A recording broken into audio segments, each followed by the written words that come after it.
성경 말씀 마태복음 17장 말씀입니다. 마태복음 17장 14절에서 20절까지 말씀 보도록 하겠습니다. 우리 천천히 합독하도록 하겠습니다. 마태복음 17장 14절에서 20절입니다. 그들이 무리에게 이르매 한 사람이 예수께 와서 꿇어 엎드려 이르되 주여 내 아들을 불쌍히 여기소서. 그가 간질로 심히 자주 불에도 넘어지며 물에도 넘어지는지라. 내가 주의 제자들에게 데리고 왔으나 능히 고치지 못하더이다.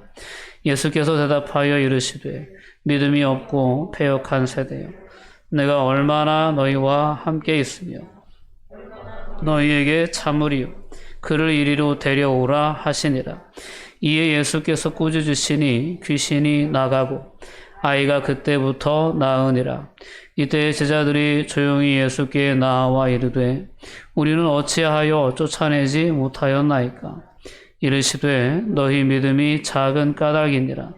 진실로 너희에게 이르노니 만일 너희에게 믿음이 겨자씨 한 알만큼만 있어도 이 산을 명하여 여기서 저기로 옮겨지라 하면 옮겨질 것이요 또 너희가 못할 것이 없으리라. 아멘.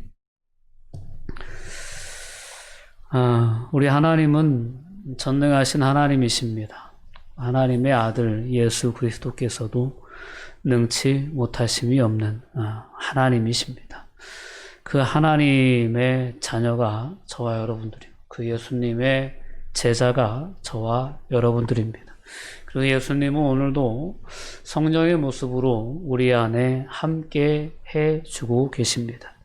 그리고 오늘 우리 즉 하나님의 자녀인 예수 그리스도의 제자인 우리들에게 예수 그 이름의 권세와 능력을 위임해 주셨다는 사실을 우리는 성경의 약속들, 말씀들을 통해서 분명히 알고 있습니다. 그리고 기억하고 있습니다. 오늘 그 이름의 능력이 내 삶에 얼마나 큰 능력으로 경험되어지는가라는 부분을 다시 한번 오늘 본문의 말씀을 함께 살펴보면서 돌아볼 수 있는 은혜가 있었으면 좋겠습니다. 이 능력이 내 삶의 능력으로 경험되어지도록 하는 그 통로가 바로 믿음이라고 하는 통로로 오늘 본문에는 소개되어집니다.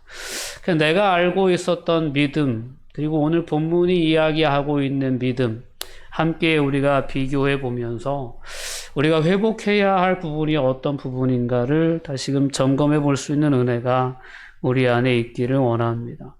오늘 본문은 지난주에 이어지는 본문이죠. 지난주 본문의 내용은 변화산에서의 예수님의 영광스러운 모습에 초점이 맞추어져 있었습니다. 예수님께서 참된 메시아이심을, 하나님의 아들이심을, 하나님의 음성을 통해서 분명히 확증하셨던 사건이 변화산에서의 사건이었습니다. 그리고 베드로와 야고보와 요한이 그 변화산에 함께 동행했었고 그들은 하나님의 임재 가운데 하나님의 음성을 들었고 그 음성의 본질적인 가장 주요한 내용이 있었다면 예수님의 정체에 대한 부분도 있었지만 너희는 저의 말을 들으라. 즉 예수 그리스도의 주권에 온전히 순종하는 삶을 제자들에게 하나님께서는 위임하셨던 순간이 변화산에서의 사건이었습니다. 그러니까 베드로의 생각도 있고 다른 여러 제자들의 생각도 있고 그들이 기대하는 메시아 상도 있고 그들이 기대했던 예수님의 왕국, 예수님이 걸어가시는 길들이 있었겠지만 하나님께서 분명히 말씀하시기를 너는 예수 그리스도의 말씀을, 저의 말을 들어야 된다라는 그러한 분명한 어떤 하나님의 뜻을 계시해 주셨습니다. 오늘을 살아가는 그리스도인들의 삶의 여정을 돌아볼 때에도 우리에게는 우리의 계획이 있고 우리의 뜻이 있고 우리가 나아가고자 하는 삶의 방향들이 여전히 있습니다. 베드로가 십자가의 길을 가로막았던 것처럼, 베드로가 변화산에서 여기 있는 것이 좋사오니 초막셋을 짓겠습니다라고 얘기했던 것처럼, 우리는 늘 하나님의 뜻을 고민하지 못하고 헤아려 보지 못하고 나의 생각과 나의 판단과 나의 뜻을 가지고 세상을 살아가려 할 때가 참 많다라는 것입니다. 그러나 그런 상황 가운데에서 우리는 말씀을 돌아볼 수 있어야 합니다. 말씀은 분명히 베드로의 생각이 아닌 예수 그리스도의 생각과 뜻과 말씀, 즉 예수 그리스도를 향한 하나님의 계획에 의해서 그 구속의 계획은 이루어져 나가고, 또한 제자들을 향한 하나님의 뜻도 결국은 이와 같은 성령의 역사로 말미암아 제자들을 통해 하나님의 뜻이 성취되어져 나갔다라는 것입니다. 오늘 저와 여러분의 삶에도 마찬가지입니다. 저와 여러분을 향한 하나님의 뜻이 이루어집니다. 내가 원하는 뜻이 아니고 내가 가고자 하는 길이 열리는 게 아니고, 하나님께서 나를 이 땅에 보내실 때, 나를 하나님의 자녀로 부르실 때, 예수님의 제자로 나를 택하셨을 때 하나님께서 나를 통해 하시고자 하셨던 그 뜻이 저와 여러분의 삶을 통해 이루어져 나갈 것이라는 겁니다.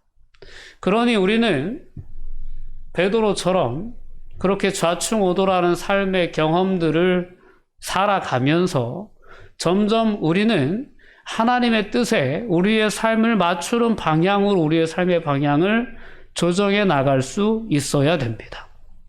그러기 위해서 우리에게 필요한 것이 믿음이다 라는 사실을 분명히 깨달을 수 있기를 원합니다.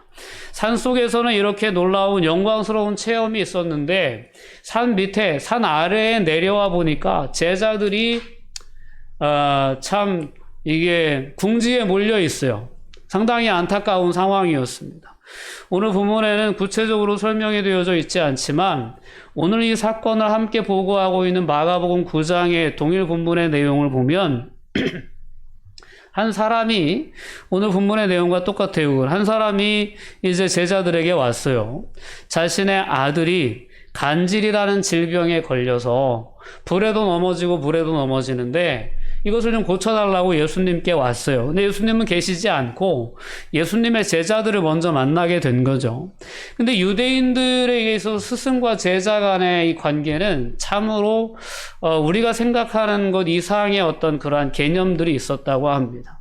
그러니까 스승의 능력을 제자들은 그대로 행할 수 있다라는 것이 이제 이 스승과 제자와의 관계에 대한 그 유대인들의 이해였다는 거죠. 그러니까 제자들이 행하는 능력이 크면 그 스승이 위대하구나, 이런 어떤 그런 개념으로 연결시킬 수 있었다는 거죠.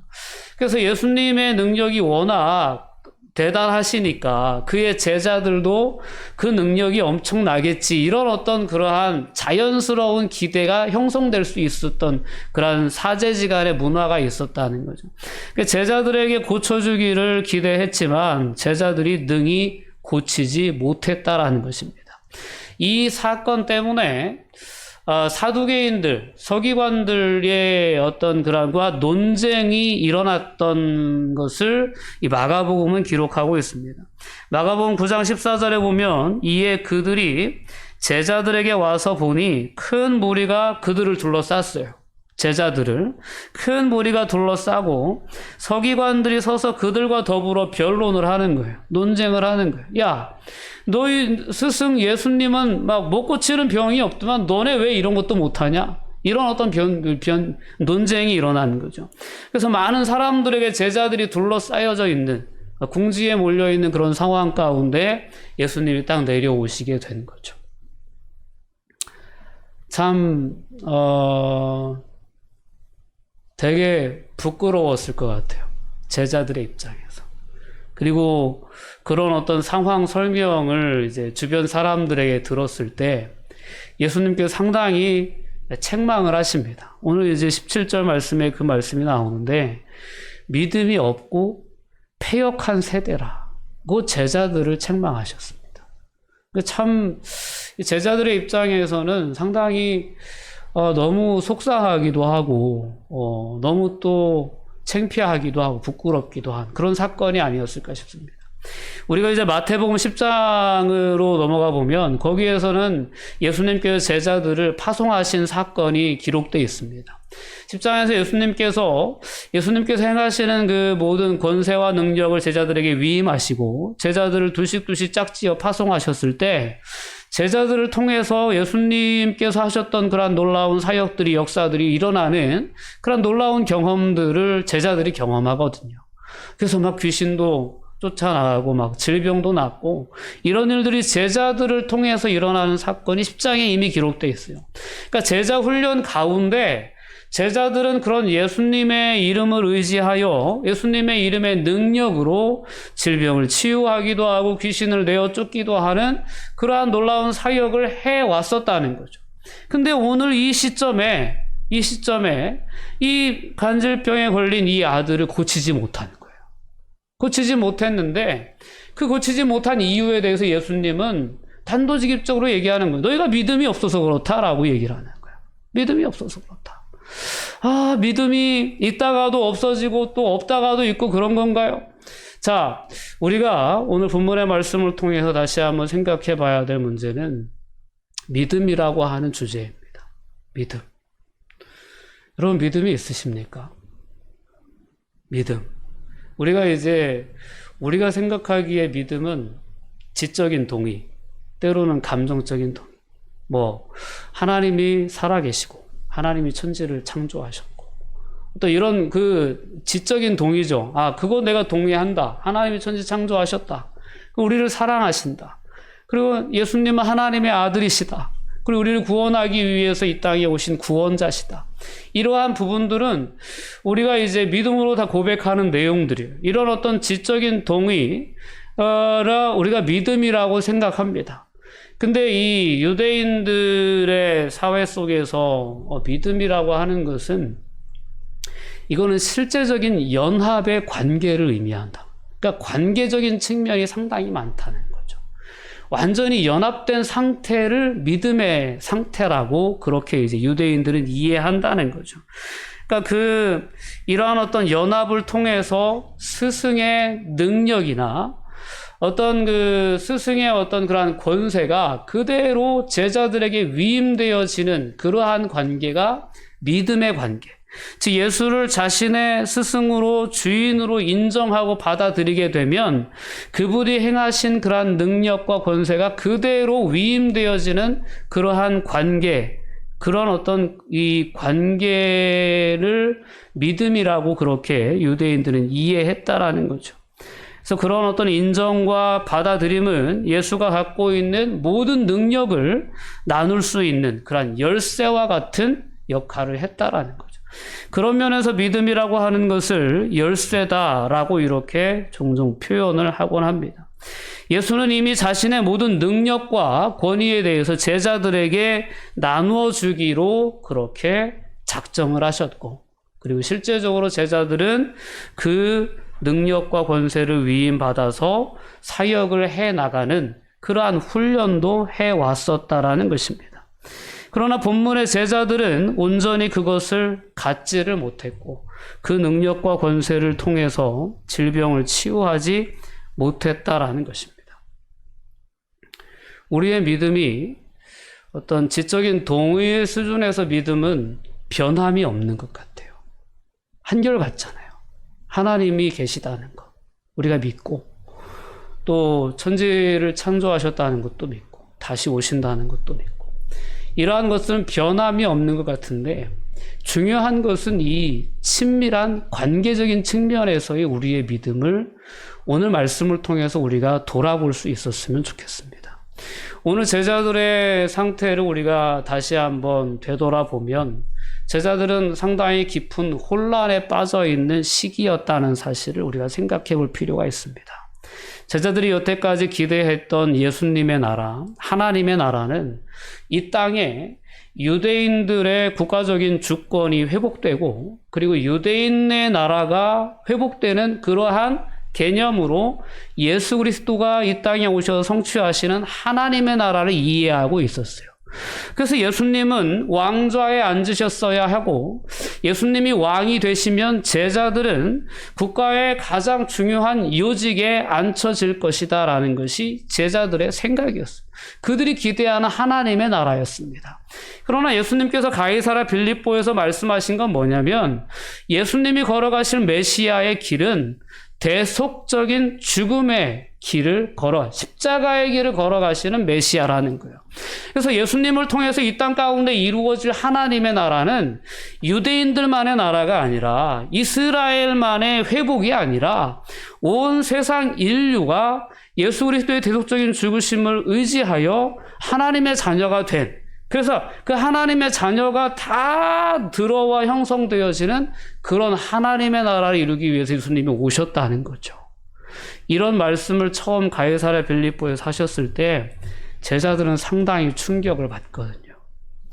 그런 어떤 충격을 받은 상황 가운데에서 제자들이 처음으로 맞이한 이런 상황 가운데서 그들의 믿음은 상당히 혼란을 겪고 있었다라는 것을 우리가 생각해 볼 필요가 있습니다.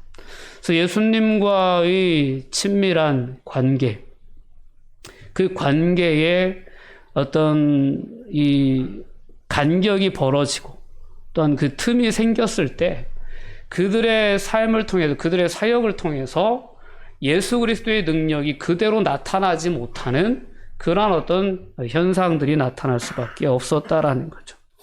오늘 우리는 본문의 말씀을 통해 다시 한번 우리의 믿음의 능력을 돌아볼 수 있었으면 좋겠습니다.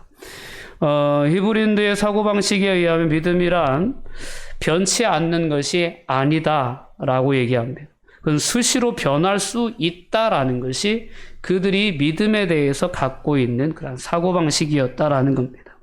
그러니까 항상 믿음이 있노라 생각했던 사람들은 그 믿음을 잘 지키기 위해서 노력을 해야 된다라는 것이 그들의 가르침이었다는 거죠. 본문에서 믿음이 없으므로 예수의 분노의 대상이 되었던 그 제자들은 불과 몇 개월 전만 해도 믿음이 하늘을 찌를 것 같았던 그러한 주인공들이었습니다. 마귀의 권세가 하늘에서 떨어지는 그런 어떤 현상들도 보고 경험하고 이런 어떤 기분이 좋아가지고 신이 나서 하나님 예수님께 돌아와서 보고했던 그러한 내용들을 우리 마태복음 10장에서 볼 수 있습니다. 근데 오늘 그들이 예수님의 분노의 대상이 되어 있는 모습을 우리는 보게 되는 겁니다. 오늘 본문에 나오는 이 패역이라는 단어도 마찬가지입니다. 믿음이 없고 패역한 세대다라고 했는데 이 패역하다라는 이 표현은 그르치다, 돌아서다라는 표현입니다. 그러니까 그 원어적인 의미는 길에서 벗어났다라는 표현이에요. 그러니까 패역이라는 단어가 갖고 있는 의미가 그렇다는 거예요. 지금까지는 제대로 된 진리의 길 위에 잘 서 있었는데 패역했다라는 거는 그 길에서 벗어났다는 거예요. 그러니까 믿음으로 잘 그 길을 걸어가다가도 이렇게 그 길에서 벗어나는 순간들이 있을 수 있다라는 거예요. 그래서 제자들의 지금의 현 상황이 그런 상황이라는 거예요. 너희들이 길에서 벗어났다. 그 예수님께서 패역하다라고 말씀하신 것은 그런 의미예요. 너희들이 길에서 벗어났고 진리에서 돌아섰다라는 거죠. 그런 의미의 측면에서 이 패역과 유사한 개념의 단어가 바로 죄라는 단어입니다. 죄도 목표에서 벗어난 것이 죄거든요. 그러니까 오늘 이 패역한 자들이다라는 그런 표현은 제자들이 어느덧 하나님의 뜻에서 예수 그리스도를 통한 하나님의 구원의 역사, 구원의 계획이라는 하나님의 뜻에서 벗어나 있었다라는 사실을 우리에게 깨닫게 해주는 표현이 바로 패역한 세대라는 표현입니다. 얼마나 마음이 뒤숭숭했겠습니까? 여태까지 자신이 품어왔던 자신의 뜻과 계획이 아닌 하나님의 뜻을 자신의 마음에 품어야 되는데 그 뜻을 온전히 품지 못했을 때 그들의 믿음은 능력을 상실할 수밖에 없었다라는 것입니다. 오늘 이 부분은 우리에게 상당히 중요한 교훈을 가져다 줍니다. 우리가 세상에서의 삶을 살아가면서 믿음이 있노라 하고 또한 예수님의 제자라 하고 하나님의 자녀라 하지만 우리가 하나님과 정말 친밀한 관계를 맺지 못하고 때로는 패역한 세대처럼 즉 그 하나님의 온전한 뜻에서 벗어난 삶을 살아가는 그런 삶의 현장 속에서 우리는 믿음의 능력을 발휘할 수가 없다라는 사실을 오늘 말씀을 통해 분명히 깨달을 수 있어야 합니다. 내가 하나님이 나와 동행하시고 예수님이 내 안에 함께 하신다는 믿음의 고백을 가지고 삶을 살아가면서도 그분의 함께 하심이 나에게 능력으로 경험되지 못하고 체험으로 경험되지 못하는 그런 삶을 지속해 나가고 있는 가장 근본적인 이유가 있다면 그건 바로 우리가 하나님의 뜻에서 벗어나 있다라는 겁니다. 이게 패역한 세대가 의미하는 그러한 의미, 뜻이라는 거죠. 그래서 그것을 그 진리의 길로 우리가 회복되지 않으면 돌아서지 않으면 맞추지 않으면 믿음의 능력이 발휘될 수가 없다는 것을 오늘 말씀을 통해 분명히 깨달을 수 있어야 합니다. 오늘 예수님은 내가 너희와 얼마나 더 함께 있어야 되냐, 내가 너희를 대하여 얼마나 더 참아야 되겠느냐 라는 그러한 책망의 말씀을 하시면서 상당히 어떻게 보면 나무라시기보다는 안타까워 하시는, 즉 예수님은 능력을 주시고자 하시는데 그 능력을 발휘하지 못하는 그러한 제자들의 모습을 안타까워 하시는 그러한 예수님의 마음이 오늘 본문 17절에는 담겨져 있습니다. 그리고 예수님이 친히 그 아이를 치유하시는 장면이 18절과 19절에 소개되어 있죠. 예수께서 꾸짖으시니 귀신이 나가고 아이가 그때부터 나으니라. 그때부터라는 표현은 그 즉시 아이는 치유되어서 온전해졌다라는 표현입니다. 예수 그리스도의 그 권세가, 예수 그리스도의 그 능력이 얼마나 온전한 것인지를 분명하게 증거해 주는 표현입니다. 오늘 이 능력이 믿음이라는 통로를 통해서 우리 안에 약속되어졌다는 사실을 우리가 분명히 깨달을 수 있기를 원합니다. 요한복음 15장 5절 말씀은 나는 포도나무요 너희는 가지라. 그가 내 안에 내가 그 안에 거하면 사람이 열매를 많이 맺나니 나를 떠나서는 너희가 아무것도 할 수 없다라고 말씀합니다. 여기에서도 예수님은 제자들과 예수님과의 관계, 그 친밀한 관계에 대해서 집중적으로 말씀하십니다.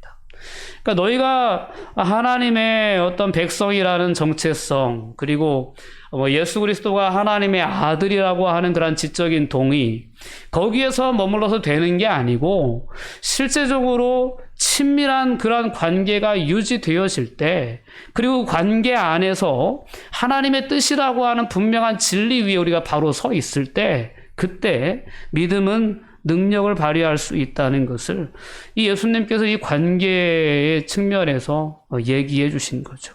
그가 내 안에, 내가 그 안에 거하면 사람이 열매를 맺네. 그러나 나를 떠난다면 너희는 아무것도 할 수 없다 라는 것이 예수님의 분명한 경고의 말씀이죠. 오늘 우리가 다시 한번 우리의 삶을 돌아볼 수 있는 은혜가 있었으면 좋겠습니다. 믿음은 보존해야 될 그러한 주제입니다. 늘 점검해야 할 주제입니다. 그래서 바울 사도도 너희가 믿음 안에 있는가 없는가 너희 자신을 늘 살피라는 거예요. 내가 믿음 안에 있는가 없는가를 끊임없이 살피고 내가 믿음 안에 서 있는 그 상태를 보존하기 위해서 끊임없이 노력해야 되는 주제가 믿음이라고 하는 주제구나 라는 사실을 우리가 분명히 깨달아야 되고, 또 이 믿음이라고 하는 것은 점점 더 자란다, 성숙한다 라는 사실을 우리가 분명히 깨달을 수 있어야 합니다.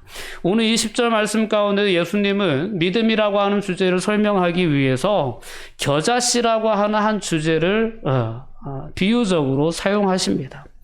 너희에게 믿음이 작은 겨자씨 한 알만큼만 있어도 이 산을 명하여 여기서 저기로 옮겨지라 하면 옮겨질 것이다. 너희가 못할 것이 없을 것이다.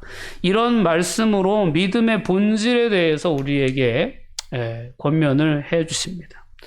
오늘 겨자씨에 담겨져 있는 그러한 믿음의 중요한 본질이 있다면 그건 바로 생명력입니다. 생명력.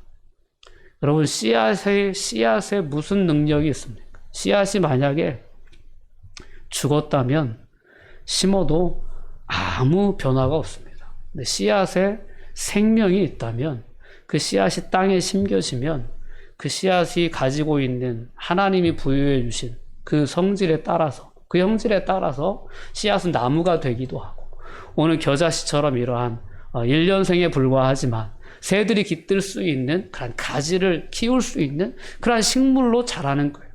이 씨앗에 담겨져 있는 이 생명력이 바로 이 믿음에 해당하는 믿음의 어떤 본질을 우리에게 깨닫게 해주는 주제라는 겁니다.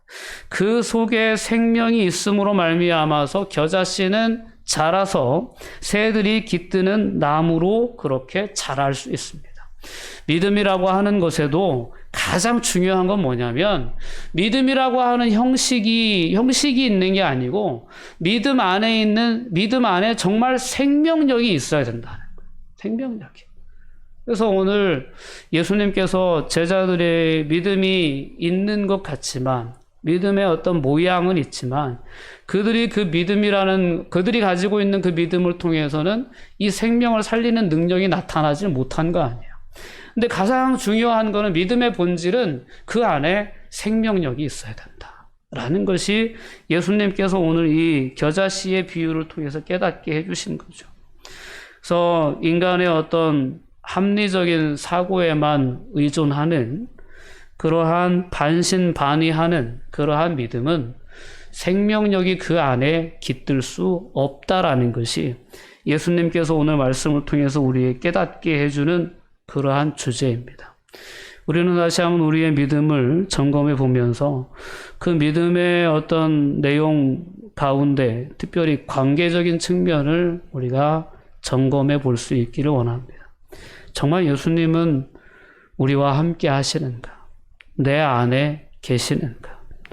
정말 나는 매일매일의 삶을 살아가면서 내 안에 계시는 예수님을 의식하고 있는가? 그리고 더 나아가서는 의지하고 있는가? 정말 나는 나의 삶의 방향과 나의 삶의 어떤 그러한 계획들을 생각해 볼 때 하나님의 뜻이라고 하는 그 기준에서 벗어나지 않으려고 정말 무던히 살피고 또 살피는 그러한 신중한 삶을 살아내고 있는가? 아니면 정말 감정에 치우친, 때로는 정욕에 치우친 그러한 삶의 자리에 그냥 너무나도 쉽게 나의 삶을 방치하고 있지는 않는가? 이러한 부분들을 우리가 온전히 점검해 볼 때 오늘 내가 가지고 있는 믿음의 고백들 안에 정말 하나님의 뜻대로 이루어지고 행해질 수 있는, 그리고 하나님의 권세, 예수 그리스도의 이름의 권세가 나타날 수 있는 그러한 믿음의 생명력이 내 믿음 안에 있는가? 라는 그러한 부분들을 우리가 분명히 점검해 볼 수 있기를 바랍니다. 믿음은 인간의 능력으로 불가능해 보이는 것조차도 가능하게 만드는 위대한 능력이 바로 믿음이다라는 사실을 우리 오늘 본문 말씀을 통해 분명히 깨달을 수 있습니다.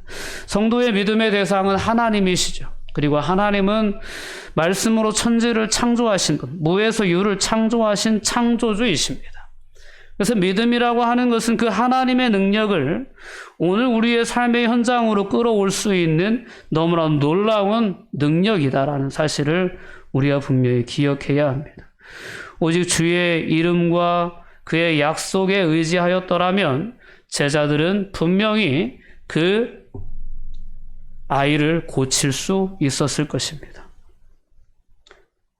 그러나 그들은 너무나도 자신의 초라한 모습에만 집중했던 것 같습니다. 그리고 예수님이 걸어가시고자 하시는 그 십자가의 길에 대한 그 충격에서 아직 벗어나지 못했던 것 같습니다. 그래서 그들은 금방 다른 사람의 눈치를 살피기 시작했고, 서기관들이 쳐다보는 가운데, 여러 사람들이 쳐다보는 가운데 행여라도 우리가 이 아이를 고치지 못하면 어쩔까라는 그러한 걱정이 앞서는 가운데 그들의 믿음은 흔들렸지 않았을까? 그렇게 생각해 볼 수 있습니다. 여러분, 파도를 보고 질의 믿음이 약해져서 물속에 빠져들어갔던 베드로의 모습을 우리는 생각해 볼 필요가 있습니다. 베드로의 한계였죠. 주여 나로 물 위로 오라 하소서라고 했을 때 주님께서 오라 명령하시죠. 그때 베드로는 믿음을 가지고 물 위를 걸었습니다. 그러나 높은 파도를 보고 의심했을 때 베드로는 물에 빠져 들어가게 되죠. 믿음이라고 하는 것이 이렇게 순간적으로 그 능력을 상실할 수 있다라는 사실을 우리는 이와 같은 이야기들을 통해서 분명히 알 수 있습니다. 오늘 믿음의 능력을 저와 살아가는 성도님들이 회복해 나갈 수 있는 은혜가 있었으면 좋겠습니다. 그 믿음의 능력을 회복하기 위해서 우리는 나 자신의 연약함에 매여서도 안 되고 주변의 시선에 매여서도 안 되고 오직 우리 안에 역사하시는 예수님, 하나님께 온전히 집중하고 온전히 그분의 능력을 신뢰하는 그런 어떤 믿음이 회복되어질 때 그 믿음은 생명력을 지니게 되고 그리고 저와 여러분의 삶을 통해서도 이와 같은 예수님이 행하신 놀라운 역사들이 일어날 수 있다라는 것을 그 가능성을 우리는 분명히 발견할 수 있게 되기를 바랍니다. 신앙생활을 해오는 그런 여정 속에서 우리는 많지는 않지만 여러분들은 예수님이 나와 함께 하시는구나, 하나님이 나와 함께 하시는구나 라는 것을 경험적으로 느낄 때가 있습니다. 그러한 순간들이 하나님께서 우리에게 경험시켜 주시는 그러한 믿음의 능력이다 라고 저는 생각합니다. 여러분들 아마 다 개인적으로 다 있으실 거예요. 하나님이 나를 만나 주셨다, 내게 말씀해 주셨다, 나를 붙잡아 주셨고 나를 인도해 주셨다라고 그 믿음의 경험들이 없이는 우리의 믿음을 유지하기는 어렵거든요. 우리의 앞으로의 삶의 여정을 살아가는 동안 그러한 하나님의 능력을 경험하고 하나님의 함께하심이 경험하는 그 순간들이 더욱더 많아지면 많아질수록 우리의 믿음은 보다 더 생명력 있는 믿음으로 세워져 나갈 수 있으리라 믿습니다. 자, 그러한 믿음의 주인공들로 저와 여러분들이 서 나갈 수 있었으면 좋겠습니다. 오늘 제자들의 실패를 담고 있는 이 이야기를 통해서 믿음이 없고 패역한 세대라고 책망을 들었던 이 이야기를 통해서 우리 자신의 모습을 더욱더 깊이 또 솔직히 살펴볼 수 있다면, 그리고 정말 그 바른 믿음 위에 우리의 삶을 세우고자 우리가 다시 한번 정진할 수 있다면 우리는 그런 온전한 믿음의 주인공으로 분명히 서가리라 저는 믿습니다. 네, 기도하시겠습니다. 사랑과 은혜가 충만하신 아버지 하나님, 감사와 영광을 돌려드립니다. 하나님, 믿음이라고 하는 주제를 가지고 오늘 말씀을 통해서 함께 우리의 삶을 돌아보게 해 주시니 감사합니다. 믿음이 없어서 예수 그리스도 이름의 권세를 드러내지 못했던, 그래서 우리 예수 그리스도의 영광을 가리웠던 그러한 제자들의 모습이 오늘 우리의 모습처럼 느껴집니다. 하나님, 저희를 긍휼히 여겨 주시옵소서. 저희가 회복해야 할 믿음의 능력, 하나님 무엇인지 깨닫게 해주시고 성령의 감동으로 저희들을 이끌어 주셔서 마침내 그 놀라운 생명력을 지닌 믿음의 주인공들로 이 땅 가운데 설 수 있게 하여 주시옵소서. 우리 개인에게 경험시켜 주셨던 하나님의 임재에 대한 경험들이 분명히 있음을 믿습니다. 앞으로의 삶을 살아가면서 그 경험들이 더욱더 풍성해질 수 있게 해주시고 확신 가운데 하나님의 살아계심과 하나님의 통치하심과 예수 그리스도의 주 되심을 세상에 증거할 수 있는 그러한 믿음의 통로들로 설 수 있도록 주님 저희를 붙잡아 주시옵소서. 감사드리며 예수님의 이름으로 기도하옵나이다. 아멘.